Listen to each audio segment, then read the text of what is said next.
All right, we're going to spend some time talking about the head injury protocol. We wrote this protocol in 2023 to give you guys some guidance as far as transport destinations and then also guidance involving treatment. So if you're dispatched to a fall and you arrive on scene, there are a couple questions that you always want to ask a patient. One is, how did you fall? Did they fall because they tripped and fell? Was it mechanical in nature, or was it because they got dizzy or they stood up too fast and they passed out? So that'd be more medical in nature. Either way, there still is some trauma involved. It just means that you're more likely to probably do a 12 lead on a patient that possibly fell for a medical reason to rule out any cardiac causes of the fall. But with a patient who did fall, you also want to ask, did you hit your head? Did you pass out? Do you remember the events leading up to it?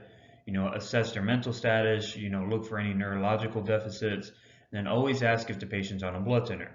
We know that blood thinners make the patient prone for internal bleeding, especially elderly males or females in which the brain naturally shrinks as we get older, so there's more room for the brain to move around inside the actual skull.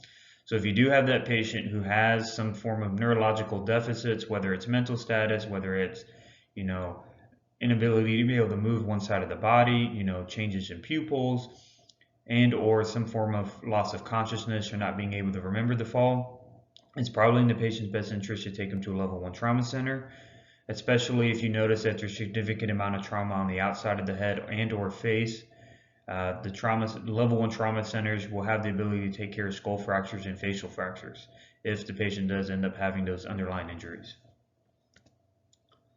Now, if you do have a patient that's stable and they do hit their head but they're on a blood thinner and you don't notice anything obvious that is, kind of sticking out of, hey, this patient is probably having some form of head bleed, we still want to take them to a comprehensive stroke center just because those patients are high risk of developing a head bleed.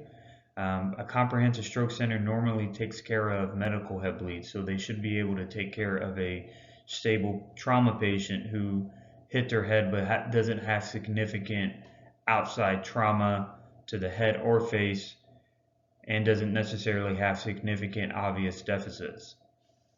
A primary stroke center like Herman Katie, even though they are at level 3, they aren't able to take care of medical and or traumatic brain injuries. Those patients will be flown out, which is why in general we ask you guys just to take all your ischemic strokes to comprehensive stroke centers, because 15% of all stroke patients are having some form of head bleed. Even though ischemic is the more common cause, ischemic and hemorrhagic strokes in the beginning stages can mimic each other, and it can be very hard to distinguish one from the other. Some examples of blood thinners were listed in the protocol, but you're not limited to this list. If you have a patient who has a history of AFib, they're more than likely on some form of blood thinner. So if you're not recognizing a couple of the medications, it probably doesn't hurt to Google just to make sure they're not on a different kind of blood thinner that you never heard before. And hospitals don't normally activate trauma activations based off of the patient's history of taking aspirin. So you can disqualify aspirin as a possible medication that could lead you to taking a patient to a certain hospital. So we want to avoid the 3 H's in any patient who we suspect of having a head bleed or a traumatic brain injury. The 3 H's are hypoxia, hypotension, and hyperventilation when it comes to an intubated patient. The reason why we want to avoid the 3 H's is because you could double the patient's mortality rate by allowing one of these to occur. So we want to get oxygen on these patients very early and maintain an SpO2 greater than 90%. We don't want to allow the blood pressure to drop below 90. Our goal is to maintain a blood pressure between 130 and 180. So if you have that multi-system trauma patient who got hit by a car or got ejected, our goal usually in most trauma patients is to maintain permissive hypotension. But if you're suspecting significant injury to the brain, you might want to think about resuscitating them a little bit higher past that permissive hypotension so that we're able to get the blood pressure high enough to maintain adequate cerebral perfusion.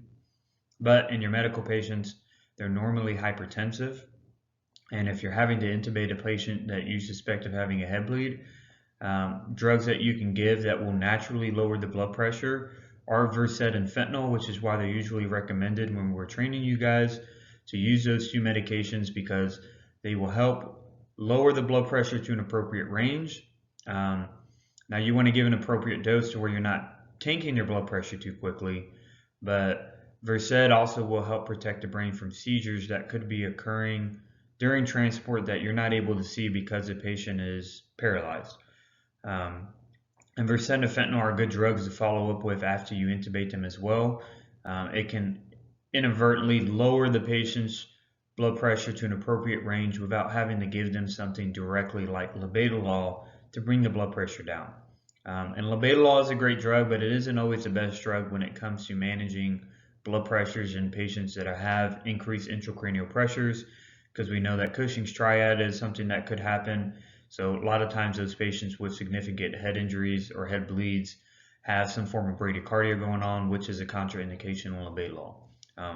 During sometime this year, we'll probably get hydralazine, which doesn't really affect the blood pressure and probably will be a better medication when it comes to lowering the blood pressure in a hypertensive patient. We want to maintain an end tidal of CO2 between 30 and 35. The reason why that is because your blood vessels are very susceptible to changes in CO2. If you allow the CO2 to sit too high, you're going to cause vasodilation, which means more blood pooling in the brain.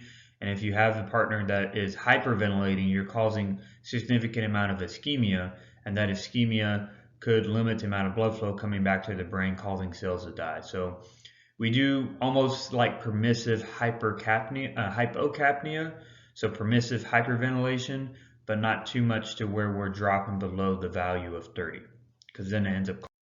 All right, I'm going to talk briefly about cerebral perfusion pressure because I think it is important. Even though we can't get these values on our own monitor, I think it is very important for you guys to understand this basic concepts because it explains why blood pressure management is so important in these patients. Why maintaining certain end tidal CO2 values is very important, because at the end of the day, what's happening inside the brain is that there's a significant amount of swelling going on inside the skull. So a normal cerebral perfusion pressure is between 60 and 100. The way you get that number is taking the MAP, which is the average between the systolic and diastolic blood pressure, and subtracting that minus the intracranial pressure.